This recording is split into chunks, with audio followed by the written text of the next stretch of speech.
6+ है, थोड़ा 6 फीट और उससे थोड़ा 6.25 फीट के आसपास खुदाई हुई है।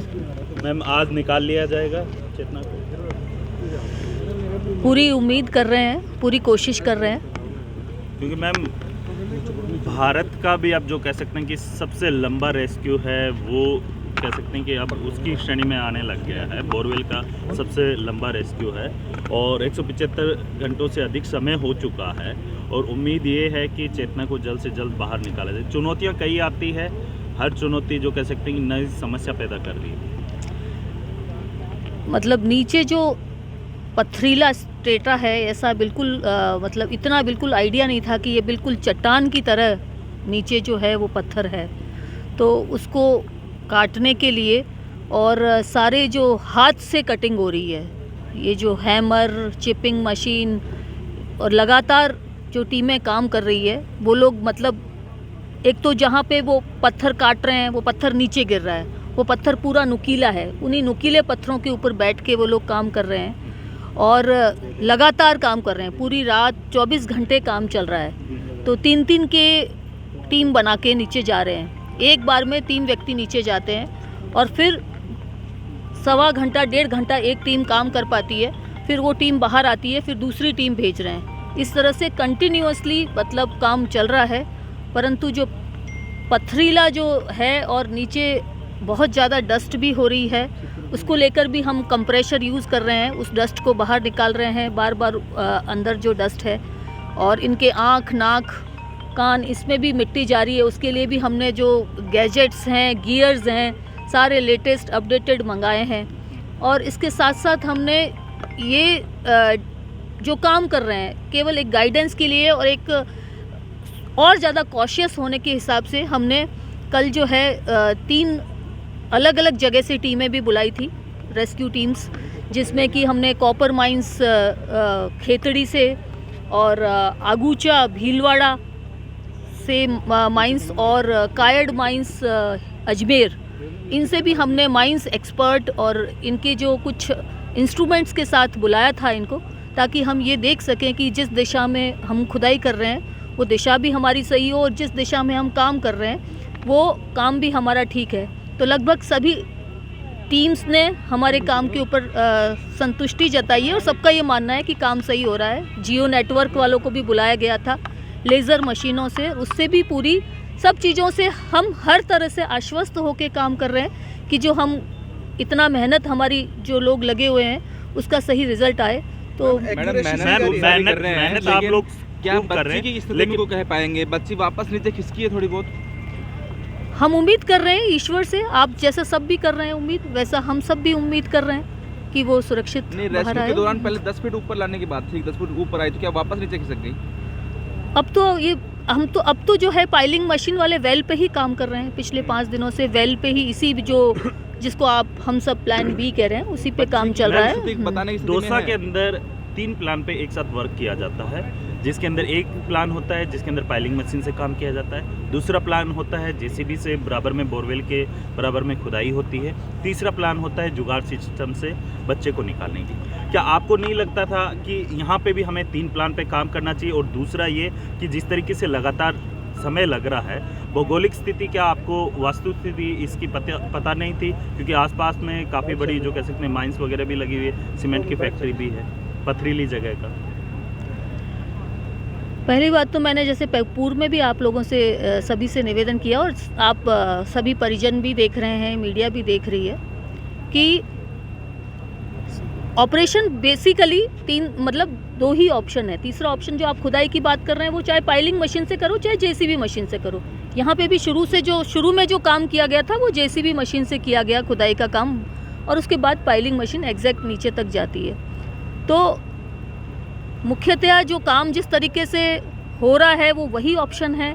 और डेप्थ की जो बात है, इतनी डेप्थ पे आज तक कोई ऑपरेशन राजस्थान में नहीं हुआ है। जो इतनी यहाँ जो डेप्थ है वो बहुत ज़्यादा डेप्थ है। एक्यूरेसी के लिए तो क्या कहेंगे? एक्यूरेसी के बारे में हमने 3 अलग अलग टीमों से बुलाया है, सबकी यही राय है कि काम सही दिशा में, सही डायरेक्शन में।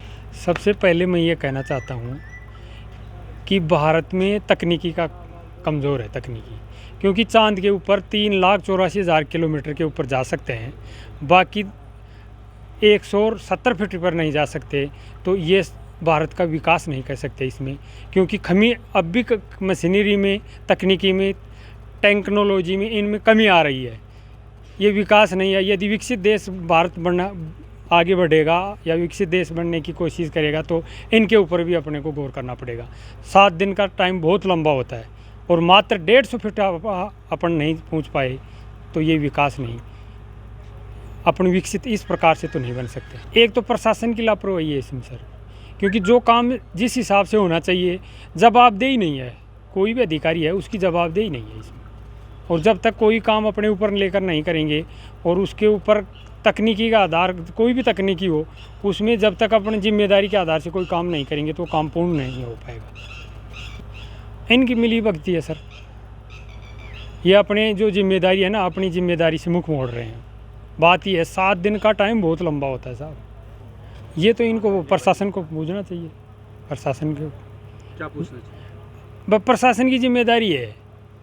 लोगों को अब जैसे स्थानीय जो व्यक्ति है ना, उनको पत्थर के बारे में इतनी जानकारी नहीं होती। जो भीलवाड़ा लगती है उसमें पत्थर घुल करके आता है, तो ये पूर्ण रूप से उनको जानकारी नहीं होती है।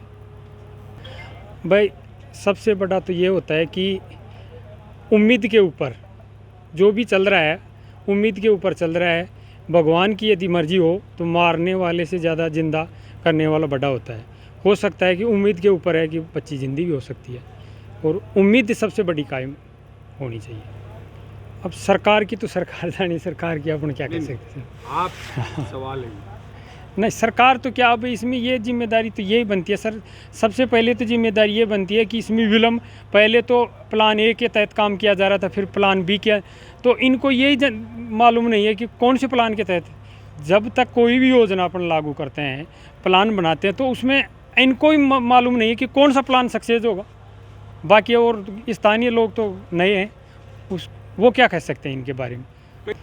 इनके ऊपर आप देखो, बात यह है कि आगे जो भी ऐसी घटना, राजस्थान में नहीं पूरे देश में ऐसी घटना घटित होती रहती हैं, तो इनके ऊपर ऐसी योजना बनानी चाहिए कि समय रहते हुए, पर काम तो अब भी हो रहा है, तो समय रहते हुए उसमें सफलता मिल जाए। तो मैं चाहता हूँ मीडिया के माध्यम से कि उनके ऊपर सख्त से सख्त कार्रवाई होनी चाहिए सर, क्योंकि ज़िंदगी का सवाल है ये। और एनडीआरएफ और प्रशासन और गांव वाले परेशान हो रहे हैं, लेकिन सब अपनी अपनी जिम्मेवारी बखूबी निभा रहे हैं। प्रशासन भी लगा हुआ है, एनडीआरएफ वाले भी लगे हुए हैं, लेकिन प्रकृति के आगे किसी का बस नहीं है। क्योंकि अंदर किसको पता कितनी हार्ड चट्टान आ रही है, वो ऐसे लंबे लेट के उसको तोड़ रहे हैं। तो ये समय लगना सब कुछ प्रकृति पर निर्भर है। जी मैं ये पूछना चाह रहा था, इसकी डेप्थ और इसकी जो मिट्टी की जो खुदाई इन्होंने शुरू में की, तो परिजनों से क्या जानकारी ली थी कि कितनी डेप्थ पर पत्थर है, कितनी पे कच्ची मिट्टी है, क्या आपसे राय ली गई? नहीं, राय तो क्या थी, वो हमारे 150 फुट के ऊपर आता है पत्थर, करीब करीब जब बोरवेल कराते हैं तो 150 फुट के आसपास आता है, किसी के 5-7 फुट ऊपर, किसी के 5-7 नीचे। तो इसकी जानकारी परिजनों से खोजने से? नहीं, सबको जानकारी थी, वो बोरवेल वाला भी आया था, लेकिन हर 2-4 फुट पे हर बदल जाती है। ये कोई वो ज़रूरी नहीं कि भाई एक जैसा ही सब जगह हो। क्या देश की टेक्नोलॉजी यहाँ फेल नजर नहीं, फेल तो नहीं है टेक्नोलॉजी। टेक्नोलॉजी है तभी तो वो सुरंग खोद रहे हैं, डायरेक्शन का जांच कर रहे हैं। टेक्नोलॉजी फेल नहीं है, ये एक वो जो परिस्थिति है आड़े पड़ के खोदने की, वो समय ले रही है। क्या कारण रहा ऐसा जिससे 7 दिन बीत गए? और नहीं, कारण तो ये था, पहले तो ये प्रयास था कि उसी पुराने बोरवेल से बच्ची को निकाल लिया जाए। 2 दिन तो वही प्रयास किया, उसके बाद जब उस प्रयास में नहीं हुआ, जुगाड़ के साथ वो माइनर मशीन नहीं लगा सकते थे? नहीं, माइनर मशीन क्या, वो जो भी संसाधन थे एनडीआरएफ के पास वो लगाए उन्होंने। उस बच्ची को पकड़ भी लिया था, लेकिन डर लग रहा था कि भाई कहीं जिंदी है, छत बित नहीं हो जाए। ये सबकी ये परेशानी थी कि भाई सही सलामत निकले तो अपन प्रयास करें।